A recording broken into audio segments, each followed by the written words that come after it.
and welcome everybody to another episode of Sit Down with Shibby. Today I am joined by Angie, Phan, aka Numiii Goes Roars, aka the Chili Pepper Conqueror, but most famously and most commonly known as just Numiii. How are you? I'm doing well. How are you?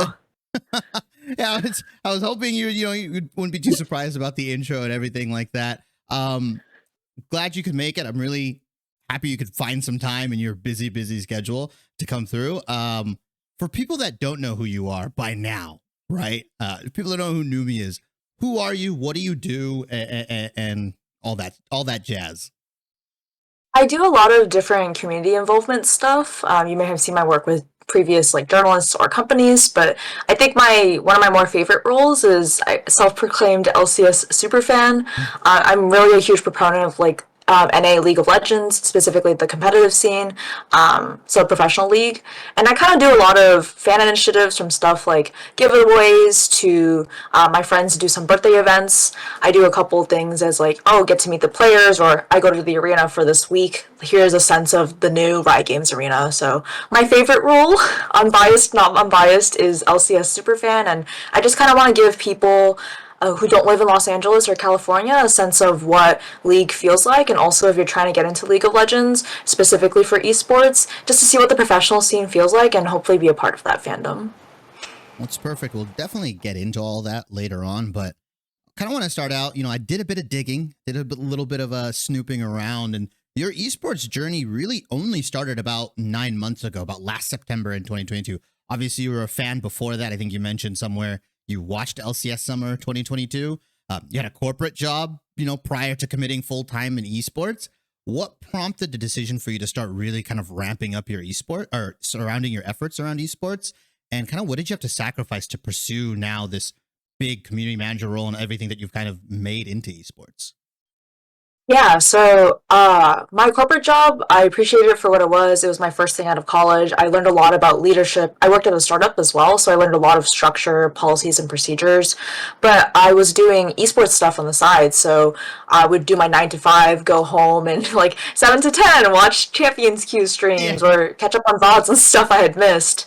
Or if pro players were streaming, I'd be there as well. So I kind of managed almost like a part-time, full-time kind of thing, if you want to see it like that. And what prompted me to make the transition to esports was definitely seeing how much time I was putting into a hobby. I think the best advice I was given to someone who, I think it was the Evil Geniuses Genius League server, so one of the networking communities. The best advice I was given there was, if you want to do something in esports, just do it. Just do it for free. Do your volunteer work. Of course, if there's opportunities for you, reach out and just do it. And for me, I just wanted to help other people and for other people to enjoy League of Legends as much as my friends and I did. So what prompted me to make the first transition was the fact that I was putting in so much time into this hobby, and I feel like at least for my opinion, the dedication showed for me, and just be even if this doesn't go anywhere, I can at least say that I got 20 people into watching LCS the split because of A, B, and C. So I would say that transition was very quick for me, in a sense of it only started happening. I quit my full-time job in January 2023. It was actually the middle of January. So when people have a bunch of New Year's resolutions, and we're now filming this as of April, so it's been a very quick transition for me, but I don't regret it. I think one of the sacrifices I gave up was financial stability, in the sense of I had worked a full-time job my first thing out of college, and all of a sudden I'm going into a industry where it is a little more turbulent than healthcare and medical insurance. And so I would say obviously career or financial stability. I would say career stability a little bit, in the sense of I think esports is such a fluid kind of career and industry, and it's hard to kind of pinpoint you're not a lawyer, you're not a doctor, you're just I'm a social media person that does graphics, that does public speaking, sometimes on a figure. And I think giving up the idea of I'm a structured role kind of terrified me a bit, especially coming out of college, right? I'm 4 years out of college now. So I think that was a little scary for me, but I have not regretted my transition, other than I will need a little more time to make more money. But I've loved my time so far, and this is something I'm really passionate about, and hopefully I can give back to other people and inspire other people too. It's different, right? The corporate money when you Yeah. transition from college to like making salary, and you're like, oh, I can go and eat at these Healthcare? restaurants. Oh, quickly learned that like healthcare is like nice at a corporate job. Right now, I have to like look for my own healthcare. Like, definitely a different change. Yeah, it's healthcare. You know, how much money you can spend on food, like just personal stuff as well, right? Like building a PC or buying a new game. It's like, oh wait, I have money for that now. I don't have to just like eat ramen and hot dogs and all that stuff. So I definitely understand. I definitely get the struggle on that. Yeah, I'm about 4 or 5 years removed from college, so I definitely understand like transitioning from corporate going to more of that esports role. And like you said, it's funny that you said you worked at a startup, because notoriously, at least, and I worked at one too, it's like you're wearing a lot of hats. So in essence, esports is very similar to where it's like you said, it's social media, graphics. Like for me, I'm caster, producer, I do write-ups, I do content on the side. We have content, like it's all like I'm just a bunch of different things.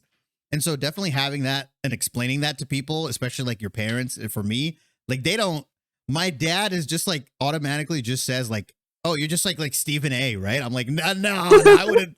Like that's what he thinks because he's from traditional sports. So, yeah, I definitely understand it's a struggle to explain and really figure out where am I in esports and like what do I do. Really great explanation. I love that you just went super in depth with that. I do want to talk about your more stable role, right? And I don't think a lot of people know and understand what a community manager actually does, right? Like I feel like there's a lot of work that you do on the back end, behind the scenes, behind the curtains that just goes unnoticed. Can you talk about your role specifically as a community manager? I know you're Travis Gafford's community manager or community person, I think you put on your Twitter, and obviously you just got hired at FlyQuest. So I want to talk, I kind of want to hear more about the Travis Gafford community manager, because I don't think how much you can talk about FlyQuest since you're pretty new to the role in that organization. Yeah, a lot of my stuff for Travis is kind of like, I kind of loosely say it as community engagement or community involvement, in the sense of, I feel like everyone knows who, at least like in this scene, if you've been a part of the scene for a bit, Travis Gafford is a journalist that interviews quite a few like League of Legends pro players, and will break Riot or like League of Legends global news every once in a while. And part of my role is to kind of engage with that fan base and be like, hey, like Travis is releasing this content, like he's premiering this on Twitch, like I will be there as well. I think this is important for y'all to come out. Live events are really important as well. Travis has really been into Magic the Gathering, so like outside of his league content, I want fans to be like, hey, he's traveling to this city. If he's comfortable doing a Magic the Gathering meet and greet, like please like DM him and we can talk about that, right? So a lot of community management is kind of goes beyond, in my opinion, the Discord, Twitter, social media postings. It's kind of looking at a fandom and fan base and being like, how can I get these individuals who are very passionate to engage themselves with the creator or engage themselves with the content? And I think what I've tried to do, not just with Travis, but with LCS, and I'm going to continue this with FlyQuest, that's actually my biggest role, and I'm very excited for that as well, is how do I get people to engage with what I'm promoting, and how do I get them to become fans and lifelong fans? So I specifically want to highlight League of Legends for that. I think I've done a really good job for LCS. At least what I'm trying to do is get people excited and vocally excited, right? Even if you're online, you're not from North America, but you are watching LCS, like I want to hear about it. I want to make sure I make your experience great. Whether that means that I'm posting videos of the arena, I'm taking pictures of the meet and greet, being like, oh, this is like FlyQuest Prince in this area, like this is what it looks like. Or stuff like if you're in the arena, I'm very notorious for being loud-ish on broadcasts. Like I like being excited for these games and stuff, and I want people to have a good time. And even if it's your first time in the arena, your 10th time at the arena, like I recognize you at the arena, like I still like saying hi and saying like, hey, thank you for supporting whoever you're supporting today.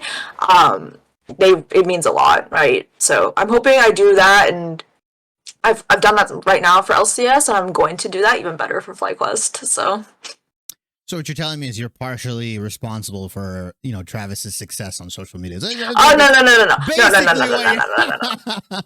Travis will ask me every once in a while, like, how to use a specific word or something. Like, I think he made a tweet on Thanksgiving about, like, slaying with your family or something. He did not ask me for that specifically, but I looked at him like, God dang it. Like, God dang it. He asked me for, since, like, a song called OMG by New Jeans is really popular, not just on, like, TikTok, but also, like, esports community as well. He's just like, oh, can you, like, play that song for me? I'm just like, no, you can, like, change Spotify yourself. Like, don't ask me.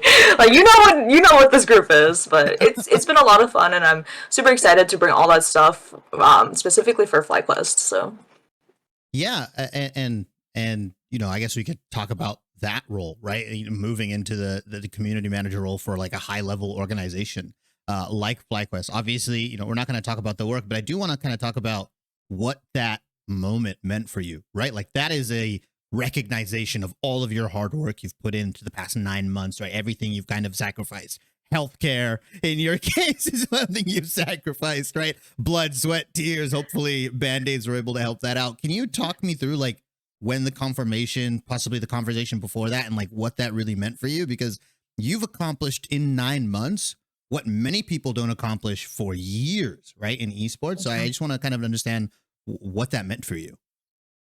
I won't go too much of the conversation per se that happened beforehand, but I do remember like when I got offered this role, or at least like in the conversation of it, I felt very humbled, I think was my first emotion, in the sense of, like you mentioned, I've only been doing this for 9 months, and specifically even for esports, right? I only started watching LCS about a year. I only started playing League since the beginning of 2021. So in terms of like the League ecosystem, I'm very, very new.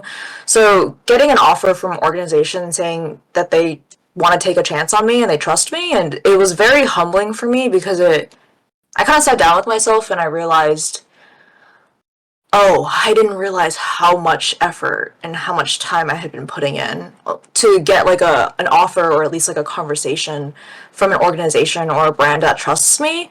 It was very humbling for me, and I do want to thank, like, honestly, like my NAmen friends have encouraged me so much. Like in the past 9 months, I would not probably have any of whatever I've done now without their encouragement, or like them teaching me LCS, honestly. And also like a lot of people that have reached out to me, like either if we're friends or just like you're in my DMs often. Like I do want to appreciate everyone who's kind of watched my own journey, right? I kind of started this esports ecosystem from like a Worlds 2022 ticketing thread on Twitter that kind of exploded, and I think jump started a lot of what I do now. So I was very honored. I was very humbled in the sense, like, I did not think anyone would reach out to me personally. I was content on trying to do this for a hobby for another 5 months before I'm like, I'm going broke. Like, I need to try something else. But also too, like, I felt very motivated, right? I had a corporate job, and while it was stable, I wasn't really happy there, and I didn't realize that until I started, like, esports as my hobby, and it became more of a hobby to me. It became more of like, oh, this is something I want to do.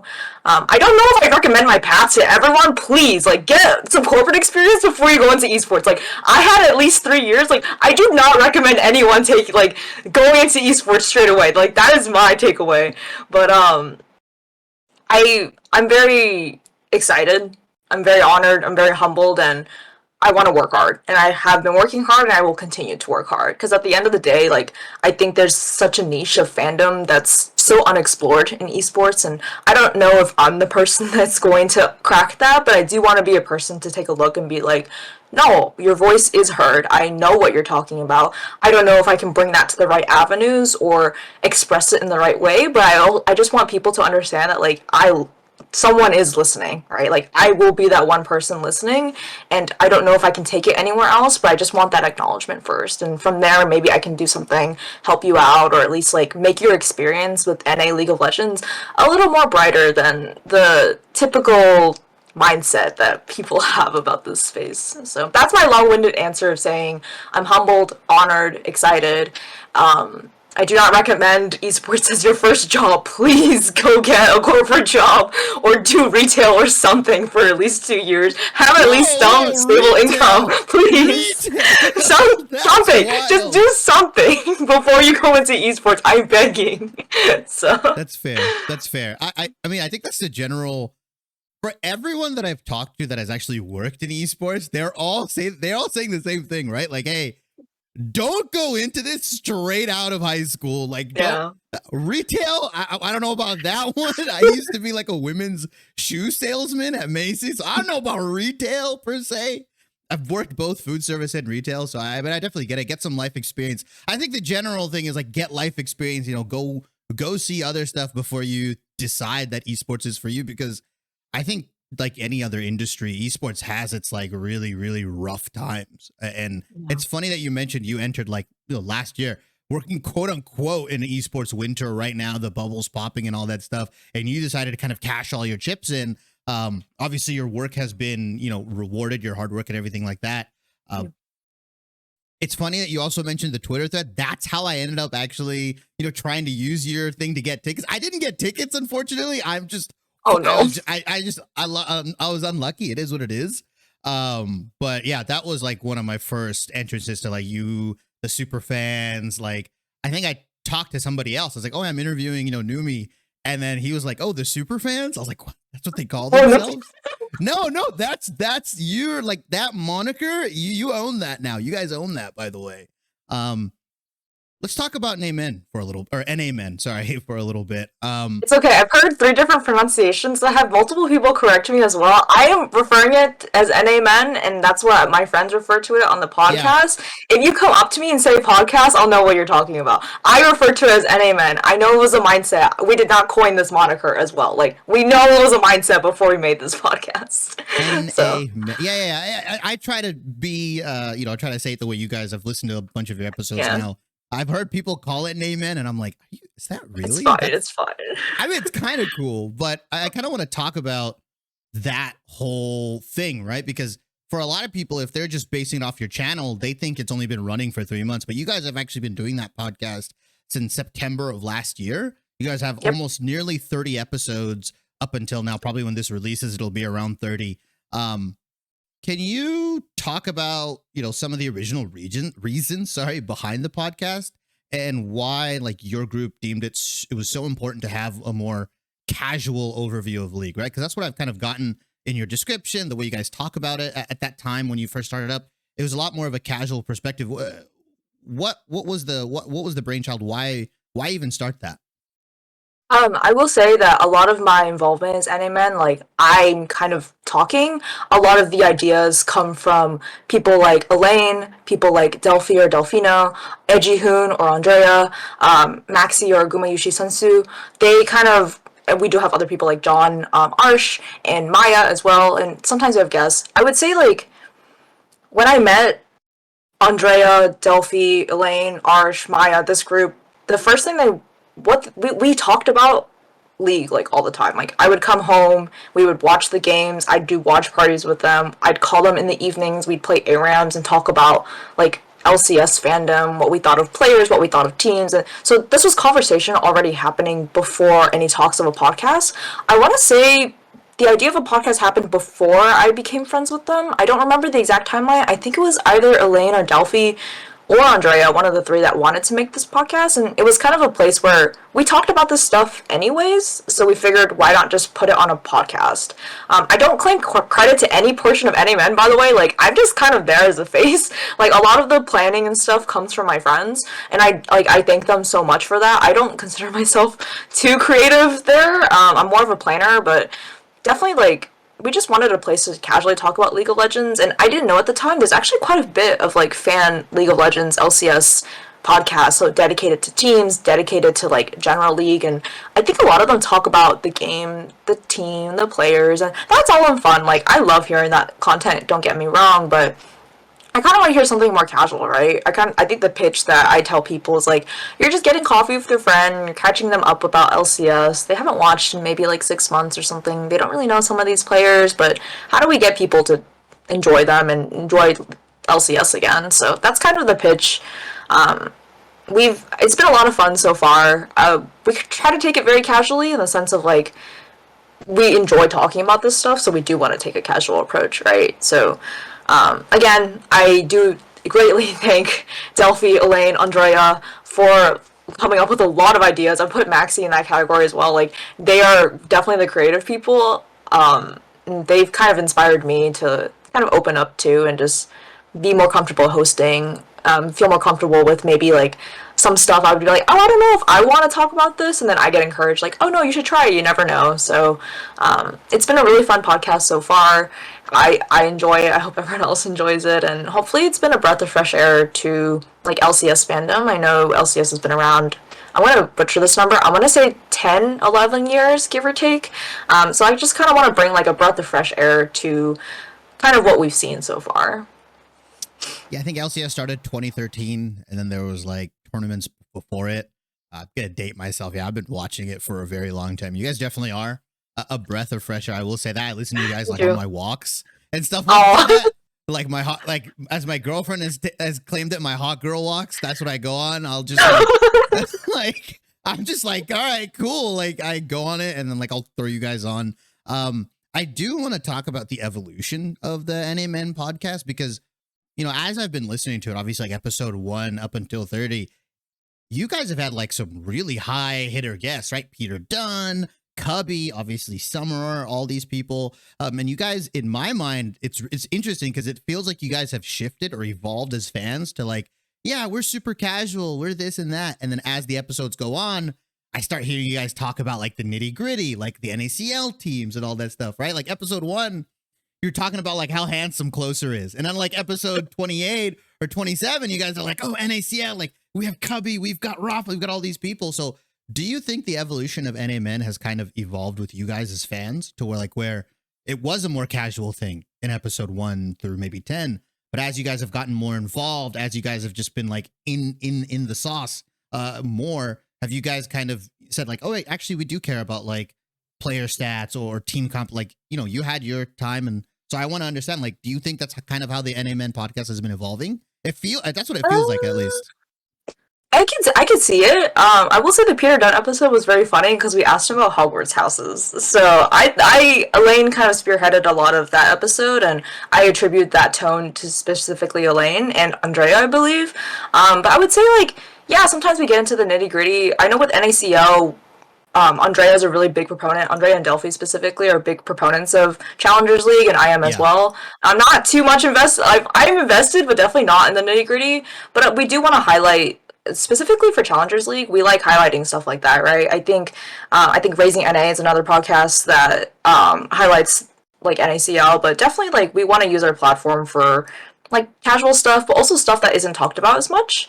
In terms of like the evolution, we still have like fun podcasts and stuff. Like we do casual ones. We did our own like MVP voting because, you know, NAmen, it'd be cute and fun.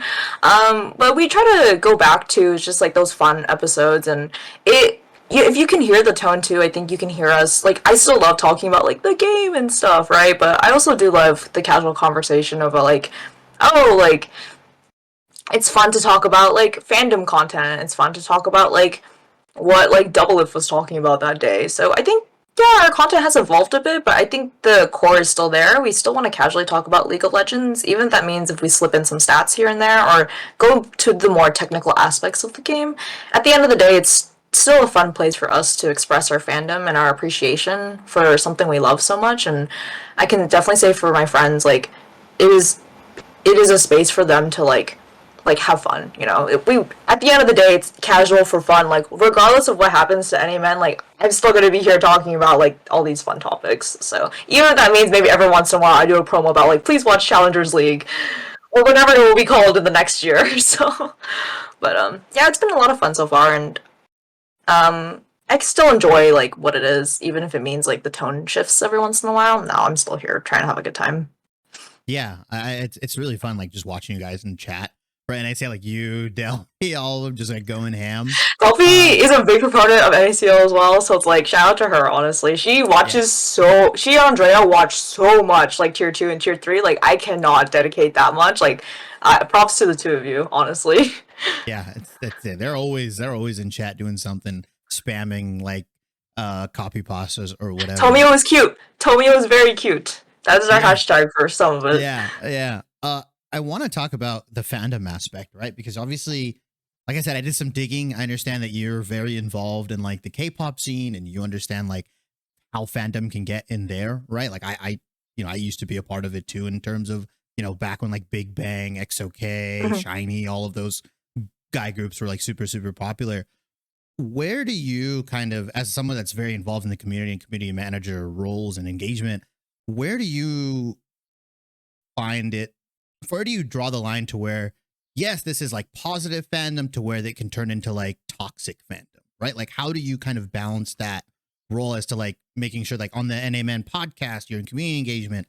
How do you go and say, like, okay, this is okay to say, like, we should talk about this versus maybe we shouldn't bring this out here because it might, you know, it might cause a lot of controversy. Like, do you tend to have that that conversation with, you know, the NMN people, or do you have that with yourself a lot where it's like, can I put this out there? Can I not? Because who knows the impact of what I'm going to say? Is that like a conversation you guys are consistently having, or is it something that is maybe not as prevalent because you guys have been doing a really good job drawing that line?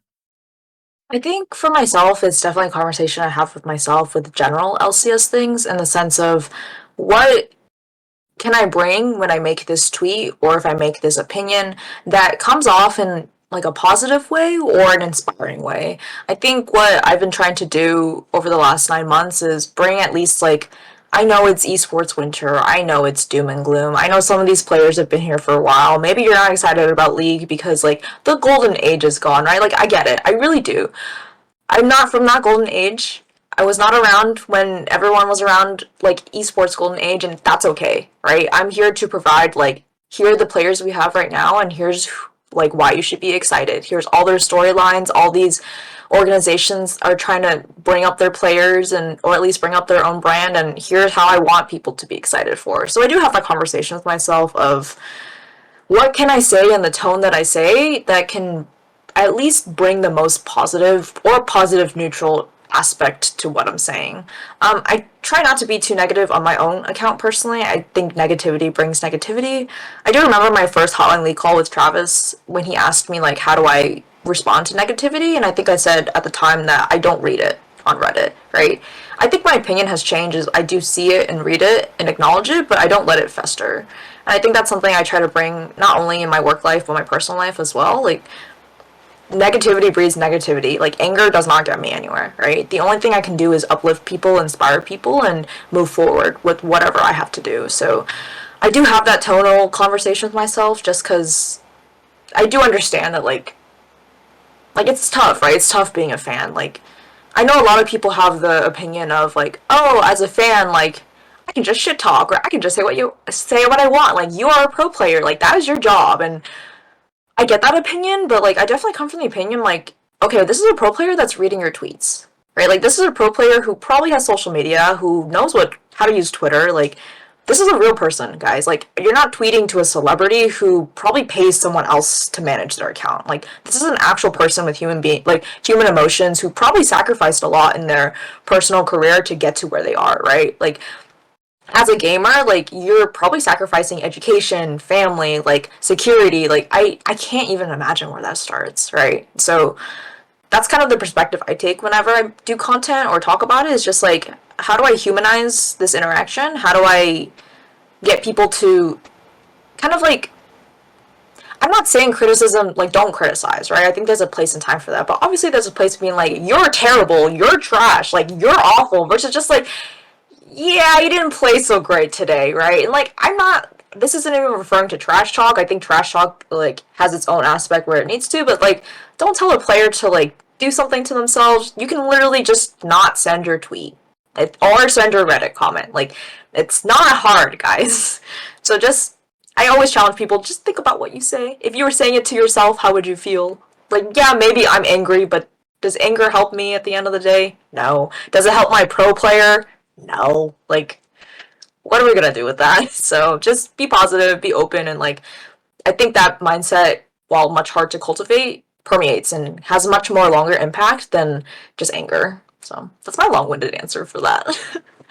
I mean, I love that you talk about the trash talk and banter. That perfectly leads into the next topic. I want to kind of understand from your point of view, right? Because obviously you said you weren't around during like Yeah. 2014, 2015, where like slurs and like all this crazy stuff was being thrown around. Like trash talk was very different back then. Like people were getting bowl cuts and dyeing their hair. And I think the general sentiment now is that a lot of players don't have personality and they don't trash talk because they're afraid to, right? Obviously, everything they're saying is hyper exposed. It's blown up on Twitter, everything like that.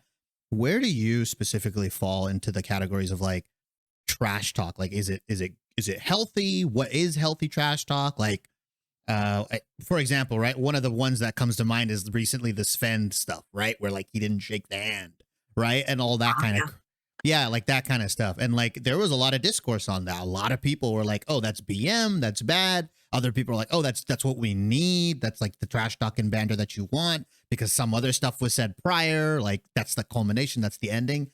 Where do you fall in trash talk and banter? Because it's not really prevalent in the communities that you were previously a part of, right? Like K-pop and stuff like that. Like, yeah, people say stuff online, but it's not like direct groups are bashing each other.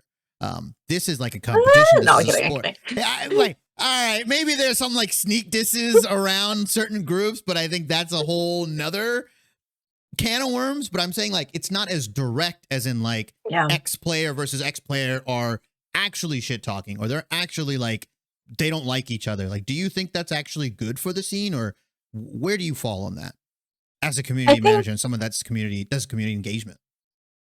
I think honestly, like I leave that decision up to the players per se. Like I don't think as a fan, like I have a right to say if I like it or not. Like I just said earlier that trash talk, like I don't mind it, but obviously I think there's a line between like you know, like you're bad, no, you're bad, versus like, oh, you know, like you're like not a good person, like don't want you around kind of vibe kind of thing. I think there's a tonal thing that comes with that. I think players like I kind of understand each other, right? Some of these players have been playing versus each other or with each other for years, so I think there's a tonal thing that comes with that. Honestly, think like at the end of the day, if it that's between a conversation between the two people, just like, yo, if your feelings were hurt, like y'all should have a conversation about it, right? Like I think it's fun to see that stuff, I think, but I think there's a line. I don't think I'm the right person to ask where the line is, but I think it's sometimes fun to see that, don't get me wrong. I also don't watch a lot of traditional sports, so like I know that's a huge thing in traditional sports as well. So esports is my first sport. Make fun of me in the comments, blah blah blah. I watch tennis, okay? Like I know a little bit about it. But I think it's fun to see it, but I think where for me it's not so fun when like yo, if your feelings are actually hurt, like it's I get it. It's just like, oh, suck it up. But also just like, yo, like I'm not out here to like hurt anyone. I'm not out here to like cause harm, right? Like if I'm out here just to have a little banter, that's fine. But I think as a player and maybe as a fan, like think about the tone and how you perceive it and like what that can come off, right? Like I'm not gonna out here tell a fan being like, I'm a better fan than you, and like actually just be like, oh no, like I'll apologize, like if that was too much. But again, I think it's just a conversation between two humans, right? Human connection. How do you work between two people? How do you communicate, and like how is that displayed? So It's a pretty fair answer, and you don't got to worry about the tennis stuff too much. I think my introduction to tennis was like an anime like called Prince of Tennis. So like I was like I didn't even know what tennis was back then. So I was like, all right, cool. Like that's what in my mind, that's what I thought tennis was. So yeah, I think you're good. Esports for a lot of people are their first, traditional sport and whatever. I do want to talk about more of the pro players and the conversation around using your followage responsibly, right? Because what happens is you'll have pro players say statements, right? You'll have them trash talk, and then now a dog pile happens onto whatever player, stuff like that. How much, in your mind and your viewpoint, how much responsibility do you think a player has to like use their followage responsibly, right? Because at the end of the day, it's really hard to police 500,000 people, right? 700,000 people. yeah. And it feels like these pro players aren't necessarily allowed to completely say what they want to say, right? Maybe as honestly as some like 5 follower person, right? Like they can't have that opinion, which is fair, right? You're under the spotlight. But do you think that they have like a major responsibility to kind of say like, hey guys, like obviously they're gonna say, hey guys, don't do this, but how much do you think their responsibility is for their own followage, like, and to make sure they don't do stuff like that, right? At the end of the day, you can only say a statement. I want to kind of hear your opinion on where do you put the blame at the end of the day? I kind of say this more of a general statement, maybe not specific to pro players, but I feel like if you're a personality, if you have a following, and I use those terms very, very loosely, like, I think there is a small responsibility, right? Like, I think for my Twitter specifically, I try not to bash on things too harshly unless I feel it's warranted. I think I've only been angry on esports Twitter like twice in my life, actually. That's pretty And when I good. mean angry, as in like a very neutral, watered down response, and then I Discord called someone like yelling for 20 minutes. But like my Twitter response was just very like you could tell I was mad. I was very watered down in my opinion.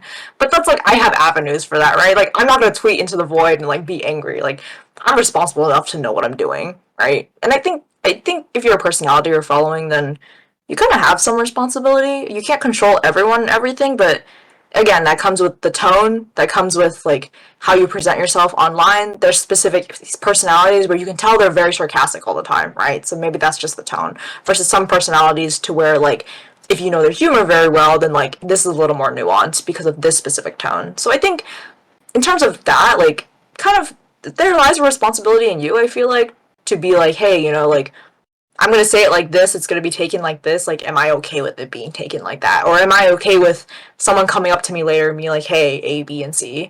I don't think that's full responsibility because you can't control your followers, right? Like, I'm not a celebrity. I cannot, if I have a million followers, I cannot control what people say. But I think as a personality, you do have some responsibility.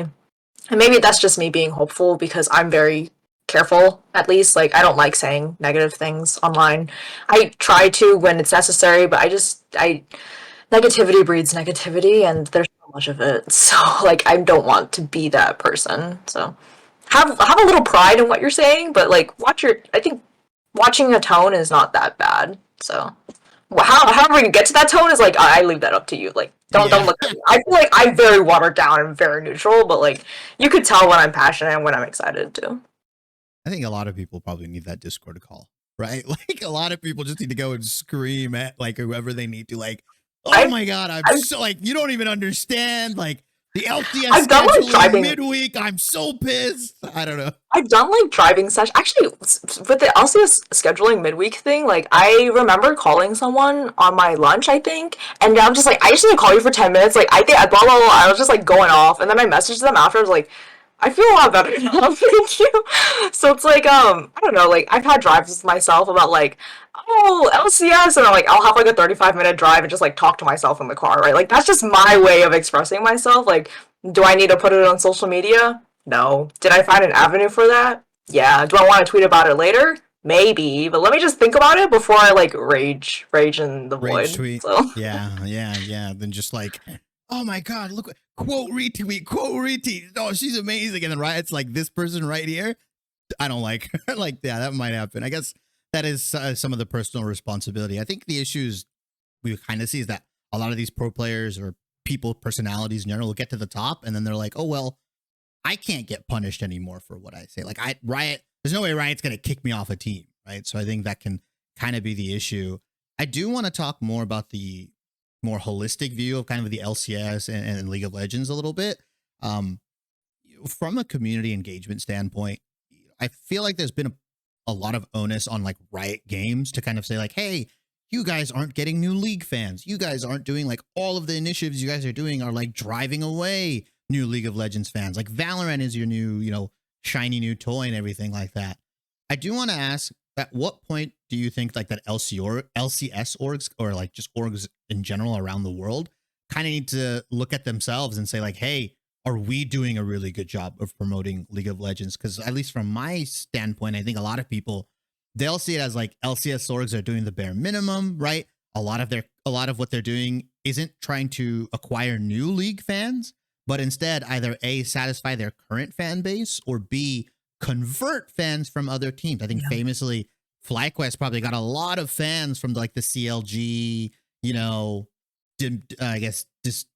dismissing, right? Like they kind of got taken out of the LCS. So like I feel like there's a lot of either we take your fans or this is for our fan base, but I don't know how much LCS orgs and orgs around the world are doing to acquire new league fans. Like where do you fall in that aspect? Obviously you work for FlyQuest, so I understand like, just a disclaimer, but I do want to hear your opinion on like, it feels like there's a lot of blame on Riot, but I also feel from my point of view and from other people, LCS orgs and orgs around the world aren't really doing much to help League in of itself.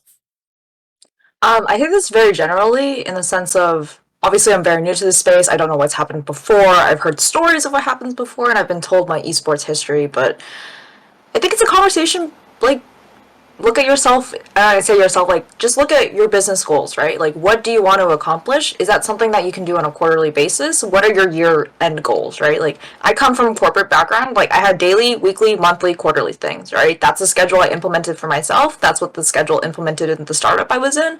And I appreciated that, right? It gives me something to look back on and be like, did I work on this or not? So I don't know if I have had enough esports history to understand, but not fully comment, I guess, on like if I think LCS orgs are doing a good job or not. But I will challenge LCS orgs to be like, look at what you're doing and like what are your goals, right? If your goal is to maintain your current fan base, how do you want to do that? And stick with that. If your goal is to expand to different franchises or expand to a different audience, how will you stick with that? Like consistency. It's honestly just consistency. I'm taking out the whole like venture capital, like economy, like esports winter portion out of this conversation because I think at the end of the day, yeah, it's a business. So like, how do you want to sustain your business in a way that like you have outlined company goals, mission statements, and objectives to get there?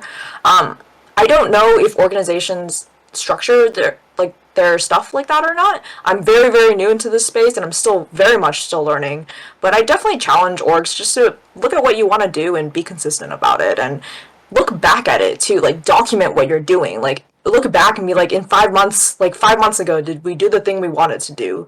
I use that as a reflection for myself personally too. Like my New Year's resolution this year was to be more independent. I'm 4 months into this, like into 2023. Like, do I look back and like, do I want to be? Did I accomplish that goal, or is this something I'm still working on? So, retrospective, like looking into the future. Just please, just be consistent. Just look at your own goals and figure out what you want to do.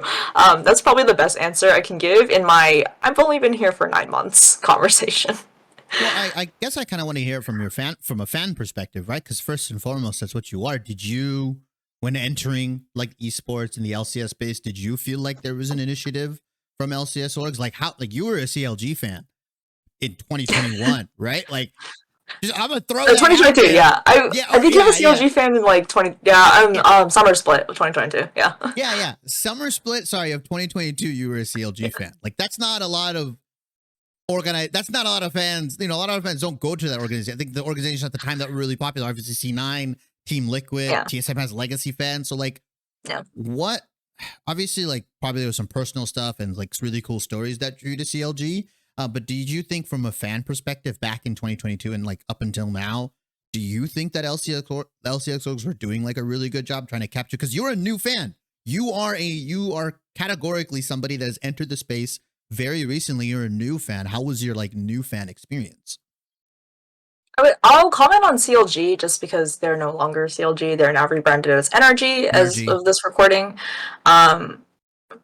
I've stated publicly this, I think, on NAmen server and on Twitter. It was their staff. It was honestly their social media and their staff that made me feel really welcomed in the sense of like they would always ask me if I was coming to the arena that week. They would ask me like how I'm doing. Like, I talked to I've tweeted at the players here and there, but I'm kind of shy meeting them in person just because like I want other fans to meet them. But like I was encouraged by CLG staff, like, oh, like go meet them, like go have fun, like I'll take your picture. So honestly, like I think if you have a good dedicated staff that like are passionate, right? Obviously passion does not equate to money, putting that aside. But it was the staff that made me feel really welcomed. And like LCS orgs, I think like if you have a dedicated staff or dedicated people that help people feel welcomed, like even online or in real life, I think that helps contribute to the experience.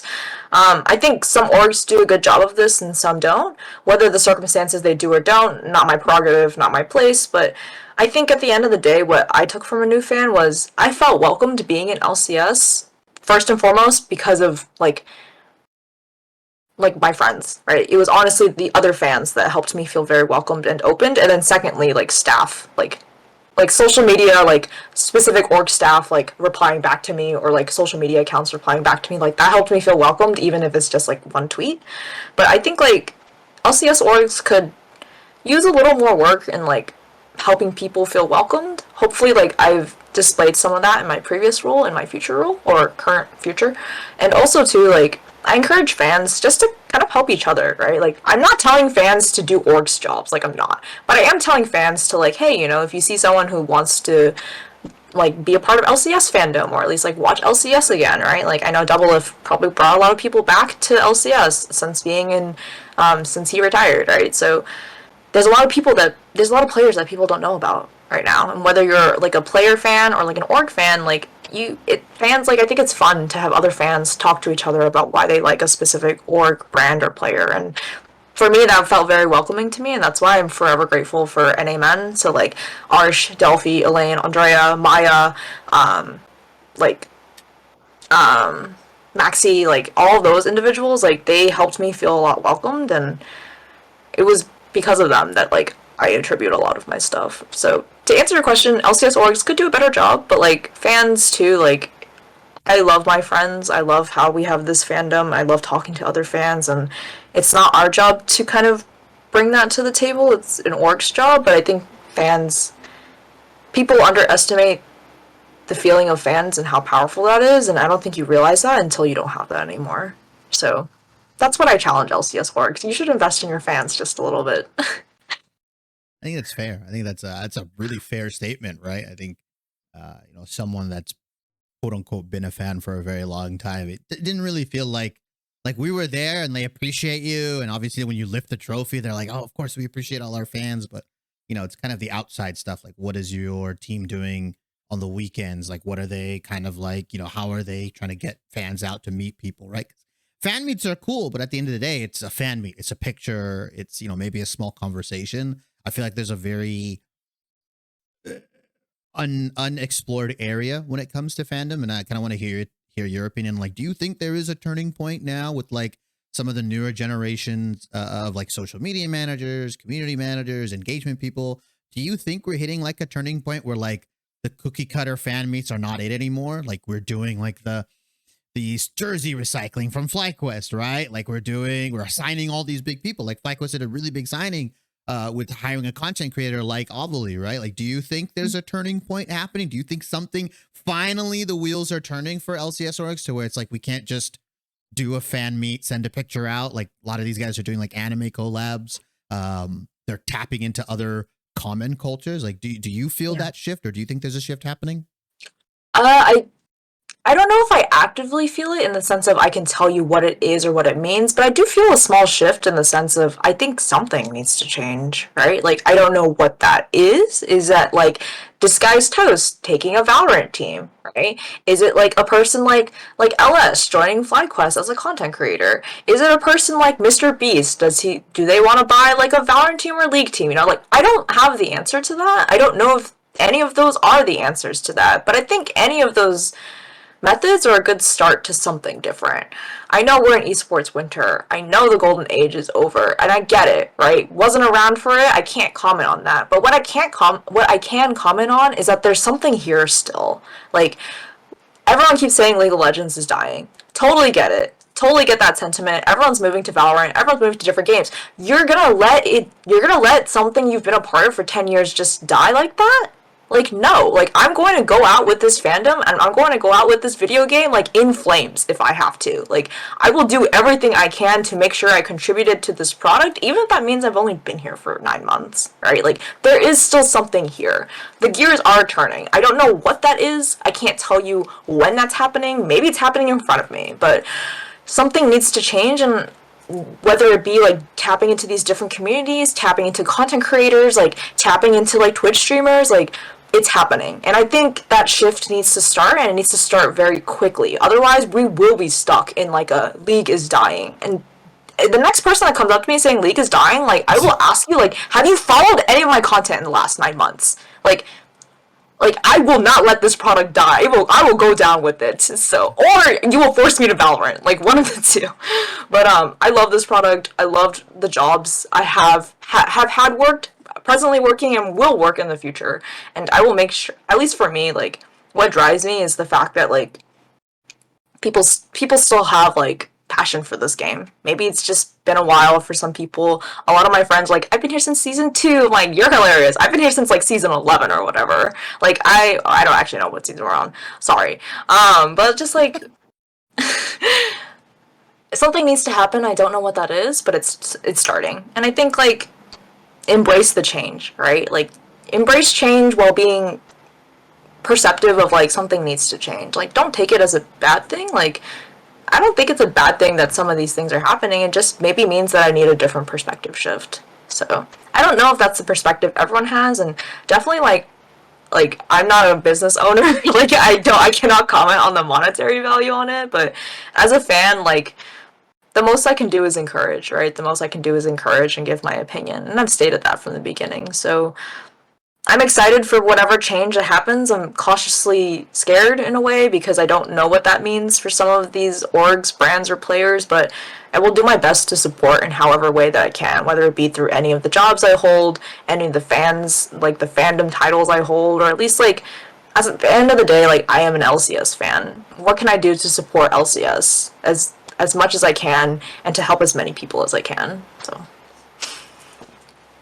I love the passion that you had where it's like, I'm going to go down with the ship. It just reminded me of like that if Double Lift has 1 million fans, I'm one of them. Like you're the equivalent, right? If League has 1 fan, I'm the one playing ARAM with like 9 bots. I don't care. Like it's unapologetically passionate. And obviously that's, I think that's what we need to see as someone that's been watching and following LCS and League as a whole for a very long time. I think you guys are like really a direct injection, you and your whole, like the whole NAmen, you know, the super fan people, the new people, right? You guys are a direct injection of like life and a breath of fresh air for sure. I do want to talk about a bit of a harder subject, and you're welcome to reveal as much as you can. Obviously, you're a woman in the esports space. Very, very tough, very, very rough. Can you kind of talk about some of the struggles that happens when I feel like a lot of women in the space, they get pigeonholed into specific roles. They get, you know, put into a box and they are never allowed to get out.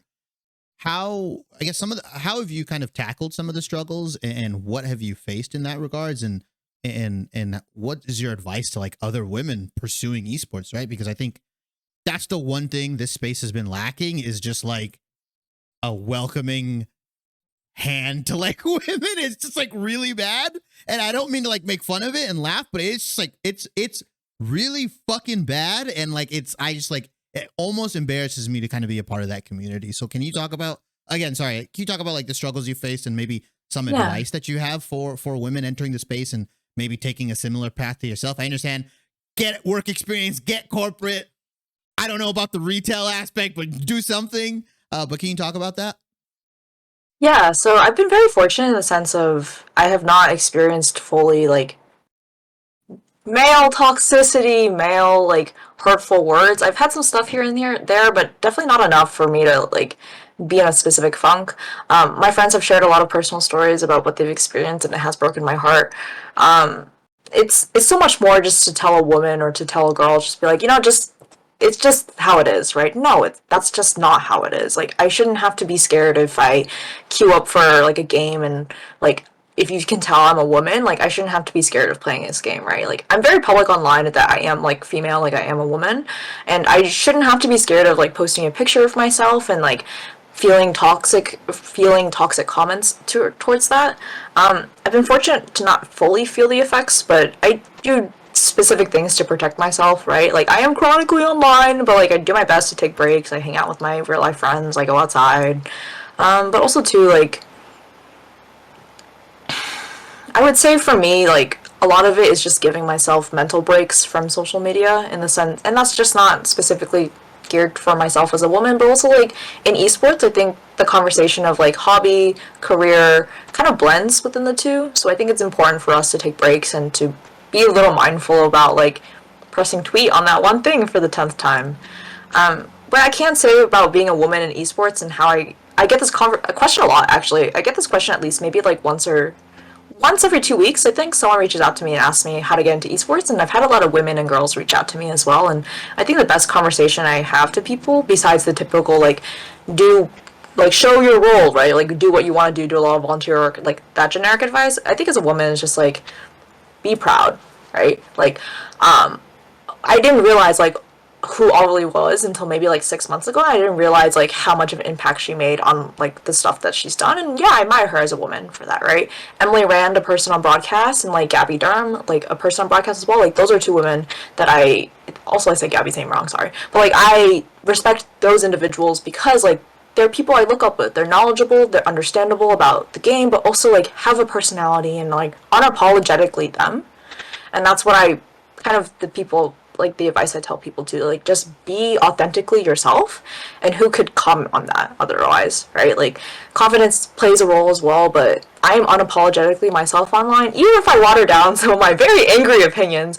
If you are my friend, I'm so sorry I've called you on Discord for 20 minutes in actual rage, but be unapologetically yourself. Be confident with the fact that who you are. This is a male dominated space. I get it. You will be targeted. I get it. But like, be confident, be yourself, be open, and just feel it. There's so many other like female fans and like female gamers. Like, I'm not even talking about fandoms, right? Like, there are female gamers. We have a whole like Game Changers Valorant thing going on as well, like for women, right? Like, be open about those initiatives, support those initiatives, and just like it's okay. Like at the end of the day, like a random redditor telling me that my opinion is bad doesn't mean anything because I've accomplished specific things that I'm proud of. And I'm not even talking about like my esports career, like for myself as a human being. I'm proud of what I've accomplished and I want to accomplish. So maybe if that means deleting that DM, maybe if that means letting that affect me for 5 minutes and then acknowledging it and move on, or just being myself. So the only person that can judge me is myself, right? So I say as my voice is like giving out after this hour-long call. Excuse me, but it's just it's gonna hurt.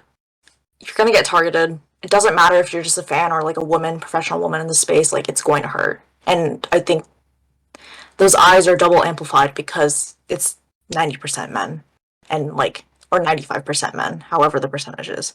But just being yourself and knowing your values and being confident in yourself is probably the advice I give to people. I'm not a confident person. Like my close friends know that I call them in rage and I call them in tears. Like it's one or the other. But it I do my best to remind myself like what I'm proud of, what I stand for, and what I want to keep moving forward. Even if that means that I get weird DMs like from other people, like I know what I stand for and I know what I'm confident in, and that's what I want to take with me. And I hope other women kind of take that inspiration. I know I take a lot of inspiration from the women on broadcast, whether it be public or even behind the camera as well. And I want other people to look up to people and just be like, I don't want you to be like me, but I hope you take some inspiration from my journey as like an esports woman, and just like kind of take any of those values into your own day to day. So that's just not a professional thing, that's also a personal thing too.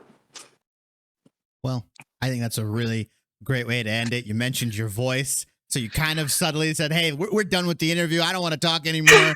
So I'll take the hint. No, don't worry. I'll take it. I'm usually not like I'm not a caster. I don't know how y'all do it, by the way, for like your 2 to 4 hour sessions. Like I cannot, like, I don't think my voice would probably give out. So like props to anyone in casting. Like I cannot, I cannot. I don't know. I think there's a little bit of arrogance in there too for me. It was like, I can definitely 4 hours easy, you know? But again, I really appreciate you taking the time out of your busy schedule. It was really cool interacting with you, getting to know your story, getting to know your opinions on a lot of stuff. You said like you can't stop talking, and I love it. I loved it. It was very, very good. Perfect. Thank you so much once again.